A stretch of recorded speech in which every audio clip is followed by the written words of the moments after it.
Venice, Louisiana, sportsman's paradise. If you ask a local where to catch the redfish, he'll probably tell you south of Venice with a wink and a grin. Venice Marina is known for its yellowfin tuna and Freeman boats. The first Freeman was built in a garage in South Carolina and brought to a captain in Venice to try out. The captain gave him a list of what he didn't like, and Mr. Freeman came back with the list checked off and sold his first 2 boats. This place has a familiar feel to it, and it's given me that I have arrived moment. My guides for the weekend are Mel and his son Trey. Mel grew up fishing these waters like his father and his grandfather before him and can navigate them blindfold. 13-year-old Trey has been coming here since he was 6. What he temporarily lacks in altitude and mass, he makes up in endurance and grit. And last but not least, there's Guillermo. He set this trip up for me. Guillermo's like a MacGyver on the grill and in the kitchen. Just give him the ingredients or lack thereof and he'll make it happen. Total necessity on a trip like this.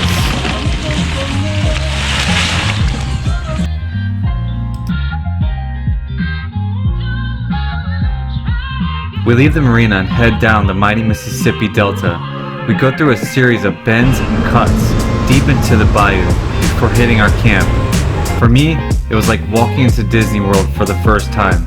A camp designated to fishing and hunting.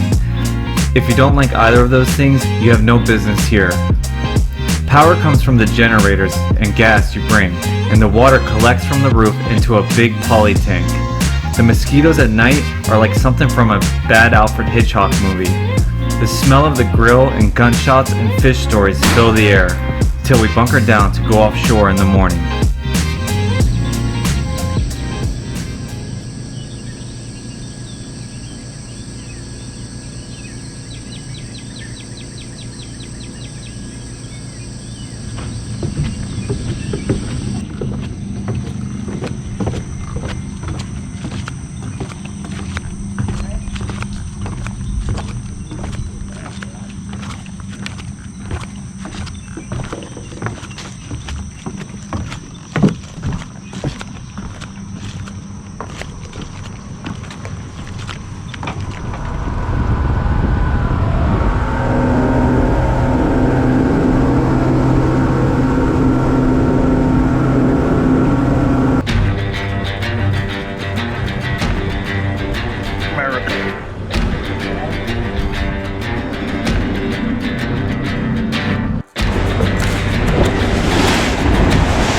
I cannot believe how big this thing is. This thing is huge. It's just, and that's a little one, what I'm told.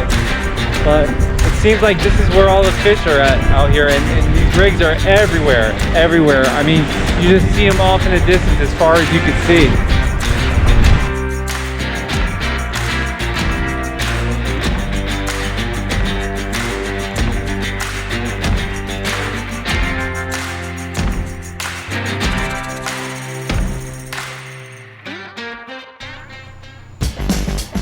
Check it out, guys. I'm using an Accurate Valiant 500N matched with a Temple Reef Gravitate G3. Target species, red snapper, Lujanus campsianus, also known as genuine red, American red, or spot snapper. Red snapper feed on fish, shrimp, crab, and squid. They are found at 30 to 620 feet in depth. Jig selection. I'm using a Johnny Jig fast drop slow pitch 200 gram gold torpedo jig. If you're wondering if slow pitch jigging works in Louisiana, Hooked up, baby!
Now for today's quick tip. Okay. What's up, guys? I'm going to talk to you today by special request about the FG knot. This is the knot that I use to tie my main line to my leader. My leader is a fluorocarbon. It's Cigar 40-pound test fluorocarbon that I'm going to use for this example. I do use this. This is straight out of my tackle box. But I start off by taking my main line from my reel, and I actually will wrap it around my feet, like so. This allows me to have tension between my knees while making this knot. So I'm not sure if you can see it here, but in between my knees is my main line, and I'm able to move my knees outwards to put tension on the line. Then I take my fluorocarbon and I lay it directly on top of the main line, just a few inches on top of the main line. And then I start by going back and forth, underneath and over, underneath and over. And generally I like to do this about 20 times.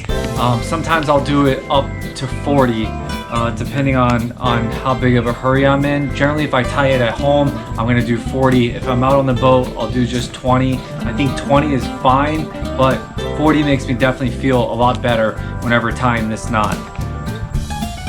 Okay, after doing 20 to 40 wraps, your line should look something like this.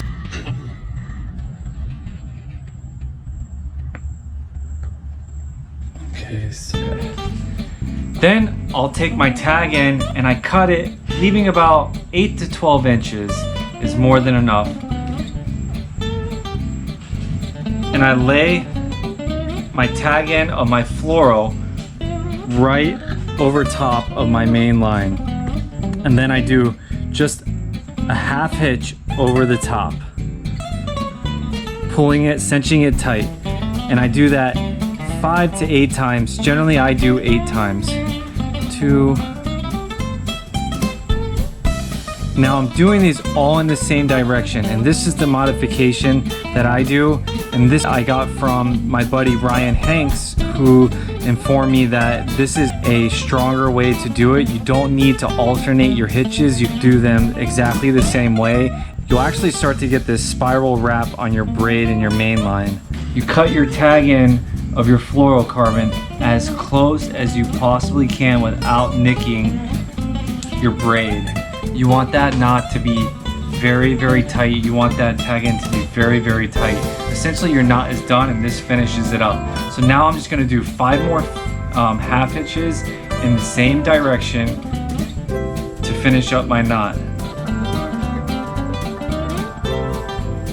And then I cut my tag end on my braid, and that's it, I'm done. So that's an FG knot, guys.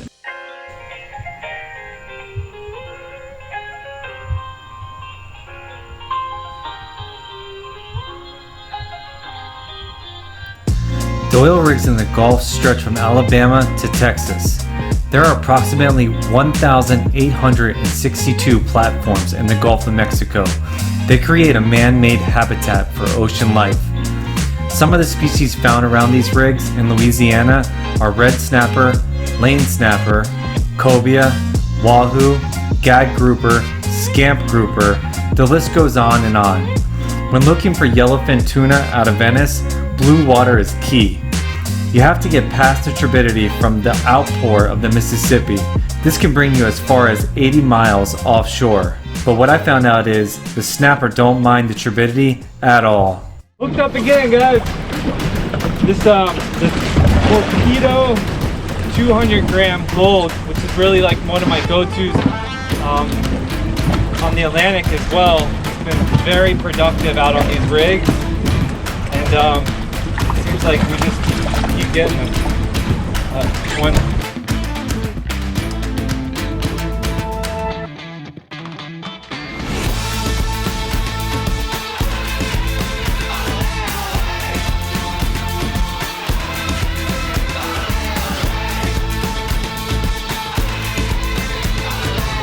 Johnny Jigs Part 5. Offshore fishing Louisiana. Oil rigs. We're in about 2 200 feet of water. Motor, you're not doing it this time. This feels, I'm not calling it. I'm not calling it. But I know how it feels in my head.